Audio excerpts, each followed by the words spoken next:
L'Exode, chapitre 30. Tu feras un autel pour brûler des parfums. Tu le feras de bois d'acacia.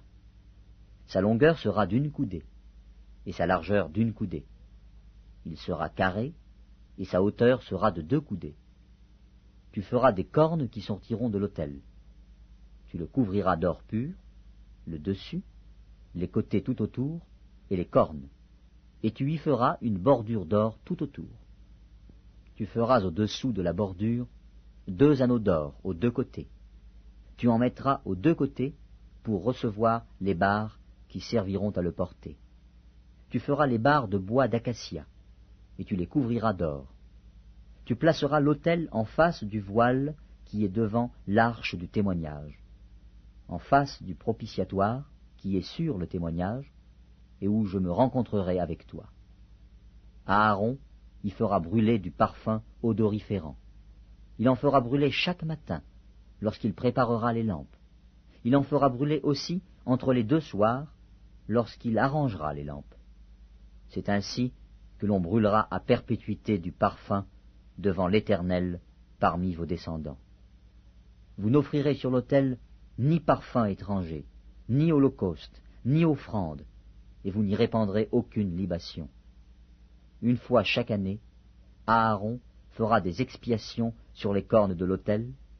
Avec le sang de la victime expiatoire, il y sera fait des expiations 1 fois chaque année parmi vos descendants. Ce sera une chose très sainte devant l'Éternel. L'Éternel parla à Moïse et dit : Lorsque tu compteras les enfants d'Israël pour en faire le dénombrement, chacun d'eux paiera à l'Éternel le rachat de sa personne, afin qu'il ne soit frappé d'aucune plaie lors de ce dénombrement. Voici ce que donneront tous ceux qui seront compris dans le dénombrement.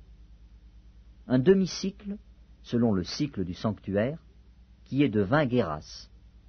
Un demi-cycle sera le don prélevé pour l'Éternel. Tout homme compris dans le dénombrement, depuis l'âge de 20 ans et au-dessus, paiera le don prélevé pour l'Éternel. Le riche ne paiera pas plus, et le pauvre ne paiera pas moins d'1 demi-cycle, comme don prélevé pour l'Éternel, afin de racheter leur personne. Tu recevras des enfants d'Israël l'argent du rachat, et tu l'appliqueras au travail de la tente d'assignation. Ce sera pour les enfants d'Israël un souvenir devant l'Éternel pour le rachat de leur personne. L'Éternel parla à Moïse et dit : Tu feras une cuve d'airain, avec sa base d'airain, pour les ablutions. Tu la placeras entre la tente d'assignation et l'autel, et tu y mettras de l'eau, avec laquelle Aaron et ses fils se laveront les mains et les pieds. Lorsqu'ils entreront dans la tente d'assignation, ils se laveront avec cette eau, afin qu'ils ne meurent point. Et aussi, lorsqu'ils s'approcheront de l'autel, pour faire le service et pour offrir des sacrifices à l'Éternel. Ils se laveront les mains et les pieds, afin qu'ils ne meurent point. Ce sera une loi perpétuelle pour Aaron, pour ses fils et pour leurs descendants. L'Éternel parla à Moïse et dit : Prends des meilleurs aromates, 500 cycles de myrrhe, de celle qui coule d'elle-même. La moitié, soit 250 cycles, de cinnamome aromatique, 250 cycles de roseau aromatique, 500 cycles de casse, selon le cycle du sanctuaire, et 1 hin d'huile d'olive. Tu feras avec cela une huile pour l'onction sainte, composition de parfum selon l'art du parfumeur. Ce sera l'huile pour l'onction sainte. Tu en oindras la tente d'assignation et l'arche du témoignage, la table et tous ses ustensiles, le chandelier et ses ustensiles, l'autel des parfums, l'autel des holocaustes et tous ses ustensiles, la cuve avec sa base. Tu sanctifieras ces choses, et elles seront très saintes. Tout ce qui les touchera sera sanctifié. Tu oindras Aaron et ses fils, et tu les sanctifieras, pour qu'ils soient à mon service dans le sacerdoce.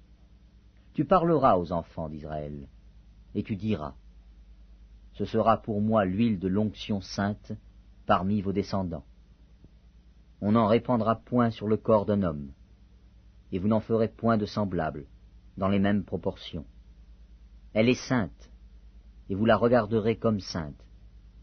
Quiconque en composera de semblable, ou en mettra sur un étranger, sera retranché de son peuple. L'Éternel dit à Moïse, prends des aromates, du stacté, de l'ongle odorant, du galbanum et de l'encens pur, en parties égales. Tu feras avec cela un parfum composé selon l'art du parfumeur. Il sera salé, pur et saint. Tu le réduiras en poudre et tu le mettras devant le témoignage, dans la tente d'assignation, où je me rencontrerai avec toi. Ce sera pour vous une chose très sainte. Vous ne ferez point pour vous de parfum semblable dans les mêmes proportions. Vous le regarderez comme saint et réservé pour l'Éternel. Quiconque en fera de semblable, pour le sentir, sera retranché de son peuple. L'Exode, chapitre 31. L'Éternel parla à Moïse et dit, sache que j'ai choisi Betsalel, fils d'Uri, fils de Hur, de la tribu de Juda. Je l'ai rempli de l'Esprit de Dieu, de sagesse, d'intelligence et de savoir pour toutes sortes d'ouvrages. Je l'ai rendu capable de faire des inventions, de travailler l'or, l'argent et l'airain, de graver les pierres à enchâsser, de travailler le bois et d'exécuter toutes sortes d'ouvrages. Et voici, je lui ai donné pour aide Oholiab, fils d'Aïsamak, de la tribu de Dan. J'ai mis de l'intelligence dans l'esprit de tous ceux qui sont habiles, pour qu'ils fassent tout ce que je t'ai ordonné. La tente d'assignation, l'arche du témoignage, le propitiatoire qui sera dessus, et tous les ustensiles de la tente, la table et ses ustensiles, le chandelier d'or pur et tous ses ustensiles, l'autel des parfums, l'autel des holocaustes et tous ses ustensiles, la cuve avec sa base, les vêtements d'office, les vêtements sacrés pour le sacrificateur Aaron, les vêtements de ses fils pour les fonctions du sacerdoce, l'huile d'onction et le parfum odoriférant pour le sanctuaire. Ils se conformeront à tous les ordres que j'ai donnés. L'Éternel parla à Moïse et dit, parle aux enfants d'Israël, et dis-leur, vous ne manquerez pas d'observer mes sabbats, car ce sera entre moi et vous, et parmi vos descendants, un signe, auquel on connaîtra que je suis l'Éternel qui vous sanctifie. Vous observerez le sabbat, car il sera pour vous une chose sainte. Celui qui le profanera sera puni de mort. Celui qui fera quelque ouvrage ce jour-là sera retranché du milieu de son peuple. On travaillera 6 jours, mais le 7e jour est le sabbat, le jour du repos, consacré à l'Éternel. Celui qui fera quelque ouvrage le jour du sabbat sera puni de mort. Les enfants d'Israël observeront le sabbat, en le célébrant, eux et leurs descendants, comme une alliance perpétuelle. Ce sera entre moi et les enfants d'Israël un signe qui devra durer à perpétuité. Car, en 6 jours, l'Éternel a fait les cieux et la terre, et le 7e jour, il a cessé son œuvre, et il s'est reposé. Lorsque l'Éternel eut achevé de parler à Moïse sur la montagne de Sinaï, il lui donna les 2 tables du témoignage, tables de pierre, écrites du doigt de Dieu. L'Exode, chapitre 32. Le peuple, voyant que Moïse tardait à descendre de la montagne, s'assembla autour d'Aaron et lui dit, « Allons, fais-nous un Dieu qui marche devant nous, car ce Moïse, cet homme qui nous a fait sortir du pays d'Égypte, nous ne savons pas ce qu'il est devenu. » Aaron leur dit, ôtez les anneaux d'or qui sont aux oreilles de vos femmes, de vos fils et de vos filles, et apportez-les-moi. Et tous ôtèrent les anneaux d'or qui étaient à leurs oreilles, et ils les apportèrent à Aaron. Il les reçut de leurs mains, jeta l'or dans un moule, et fit un veau en fonte. Et ils dirent, Israël, voici ton Dieu, qui t'a fait sortir du pays d'Égypte. Lorsque Aaron vit cela, il bâtit un autel devant lui, et il s'écria, demain, il y aura fête en l'honneur de l'Éternel. Le lendemain, ils se levèrent de bon matin, et ils offrirent des holocaustes et des sacrifices d'action de grâce. Le peuple s'assit pour manger et pour boire, puis ils se levèrent pour se divertir. L'Éternel dit à Moïse, va, descends, car ton peuple que tu as fait sortir du pays d'Égypte s'est corrompu. Ils se sont promptement écartés de la voie que je leur avais prescrite. Ils se sont fait un veau en fonte, et ils se sont prosternés devant lui. Et ils lui ont offert des sacrifices. Et ils ont dit, Israël, voici ton Dieu qui t'a fait sortir du pays d'Égypte. L'Éternel dit à Moïse, je vois que ce peuple est un peuple au cou roide. Maintenant laisse-moi. Ma colère va s'enflammer contre eux, et je les consumerai. Mais je ferai de toi une grande nation. Moïse implora l'Éternel, son Dieu, et dit, pourquoi, ô Éternel, ta colère s'enflammerait-elle contre ton peuple, que tu as fait sortir du pays d'Égypte par une grande puissance et par une main forte? Pourquoi les Égyptiens diraient-ils, c'est pour leur malheur qu'il les a fait sortir, c'est pour les tuer dans les montagnes et pour les exterminer dessus la terre? Reviens de l'ardeur de ta colère, et repens-toi du mal que tu veux faire à ton peuple. Souviens-toi d'Abraham, d'Isaac et d'Israël, tes serviteurs, auxquels tu as dit, en jurant par toi-même, je multiplierai votre postérité comme les étoiles du ciel. Je donnerai à vos descendants tout ce pays dont j'ai parlé, et ils le posséderont à jamais. Et l'Éternel se repentit du mal qu'il avait déclaré vouloir faire à son peuple. Moïse retourna et descendit de la montagne, les 2 tables du témoignage dans sa main. Les tables étaient écrites des 2 côtés. Elles étaient écrites de l'un et de l'autre côté.